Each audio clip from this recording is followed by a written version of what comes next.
မြန်မာနိုင်ငံရဲ့ရန်ကုန်မြို့မှာပဲရှိတဲ့အာကာသပြတိုက်ကိုပေါက်စားဦးနဲ့အတူတူလဲလိုက်ခဲ့ပါဦးပေါက်စားတို့ကကားနဲ့သွားတာဆိုတော့ YBN နဲ့သွားမဲ့သူတွေအတွက်ဆိုလို့ရှိရင်မီနီကုန်းမတ်တိုင်ဒါမှမဟုတ်လို့ရှိရင် Happy မတ်တိုင်မှာဆင်းပြီးတော့လမ်းလျှောက်သွားလို့ရှိရင်ရောက်ပါတယ်အာကာသပြတိုက်ကိုပြည်သူရှင်ပြင်အလုံးလမ်းမဘက်ကဝင်လို့ရှိရင်တော့တန်းပြီးတော့ရောက်ပါတယ်။ဒါပေမဲ့အာကာသပြတိုက်ကိုရောက်ပါပြီ။ပြတိုက်ကမန်လေးဆိုလို့ရှိရင်ပိတ်ပြီးတော့ဝင်ကြီးကလည်း1500ကျပ်ပဲကျပါတယ်။အော်ပြီးတော့တို့ကတနအီးတစ်ခါပြတာဖြစ်တဲ့အတွက်အချိန်ကလေးတော့သွားပြီပါ။လက်မှတ်ကလည်းပြတိုက်ဝင်သွားမှတင်ဝယ်လို့ရတယ်။ဘောက်ဆာတို့ကတော့လက်မှတ်ရပြီဆိုတော့တန်းစီလိုက်ပါအောင်မယ်။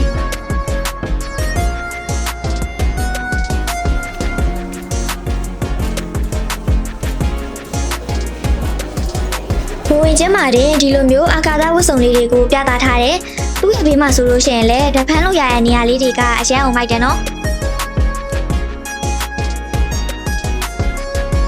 ပြရိုက်ပလန်လေးမှာဆိုလို့ရှိရင်တော့အာကာသသုံးမြတ်နေတဲ့အကြောင်းတို့အာကာသနဲ့ပတ်သက်တဲ့ပစ္စည်းလေးတွေအကြောင်းကိုထားပေးထားတယ်ပြီးတော့ဒီလို rocket simulator တွေလည်းရှုပ်ပြထားပါရှင်ပြထားတဲ့အာကာသသုံးမြတ်နေဆိုလို့ရှိရင်လည်းပေါက်ဆရထက်ကိုကြီးပါတယ်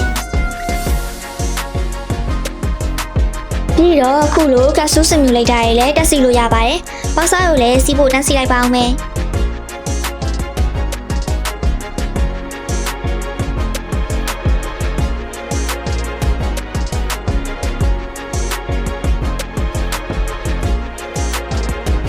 အပြင်ပလန်သွားပြီဆိုတော့အထက်အာကာသအကြောင်းပြပွဲလေးကိုသွားကြည့်လိုက်ရအောင်။